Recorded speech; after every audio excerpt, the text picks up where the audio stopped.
नमस्कार शेतकरी मित्रांनो, स्वागत आहे आपल्या किसान मित्र युट्यूब चॅनलमध्ये. चॅनलच्या माध्यमातून आपल्यासाठी घेऊन आले मोठी अपडेट. राज्यातील महत्त्वाच्या बाजार समितीतील तूर बाजारभाव. कृषी उत्पन्न बाजार समिती हिंगणघाट असेल, अमरावती तूर मार्केट असेल, नागपूर तूर मार्केट असेल, अकोला बाजार समिती असेल, कारंजा बाजार समिती असेल, वाशिम बाजार समिती असेल. सर्वोत्तम तुरीचा दर मिळत आहे हिंगणघाट या ठिकाणी 70 ते 85 रुपये प्रति क्विंटलचा बाजारभावाची अपडेट आपल्याला पाहायला मिळत आहे. गेल्या काही दिवसापासून तूर बाजारामध्ये मोठ्या प्रमाणात चढ उतार होत आहे. आता मार्च, एप्रिल, मे महिन्यामध्ये तुरीचा दर कसा असणार आहे हे आपल्याला बघणं गरजेचं आहे. अमरावतीमध्ये 4,700 क्विंटलची आवक आली, 7,200 रुपये ते 8,000 रुपये प्रति क्विंटलचा अमरावती या ठिकाणी 72 ते 80 रुपयाचा बाजाराची अपडेट आहे. कारंजा मार्केट 2660 क्विंटल आवक 7,000 ते 7,940 रुपये.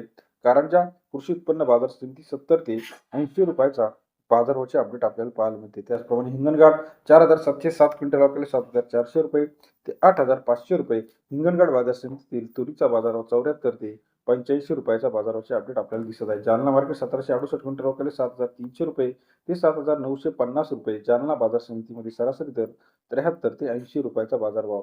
अकोला मार्केट 1265 क्विंटल आवक सरासरी दर 70 ते 83 रुपयाचा. अकोला कृषी उत्पन्न बाजार समितीतील आजचा तूर बाजार सरासरी दर 70 ते 83 रुपयापर्यंत बाजाराचे अपडेट आपल्याला पाहायला मिळते. मूर्तिजापूर मार्केट 545 क्विंटल आवक 7,300 रुपये ते 7,930 रुपये प्रति क्विंटलचा मूर्तिजापूरचा आजचा तूर बाजाराचे अपडेट आहे. तसेच राज्यातील इतर महत्त्वाचे लातूर 2488 क्विंटल आवक 7,100 रुपये ते 7,940 रुपयाचा लातूर या ठिकाणचा आजचा तूर बाजारावर 71 ते 80 रुपयापर्यंत बाजाराचे अपडेट आहे. तसेच राज्यातील इतर महत्त्वाच्या ठिकाणी दौंडाई असेल, बार्शी असेल, चंद्रपूर असेल, मुरुम असेल, गंगापूर असेल 70, 80, 85 रुपयापर्यंत प्रति किलोचा तूर बाजारावाची. यामध्ये अमळनेर, जिंतूर, परभणी, मूर्तिजापूर, पुलगाव, लोहा, सेनगाव या सर्व ठिकाणच्या लेटेस्ट अपडेटसाठी चॅनलला लाईक, सबस्क्राईब, शेअर करा. अधिक माहितीसाठी बेल आयकॉन प्रेस करा. धन्यवाद.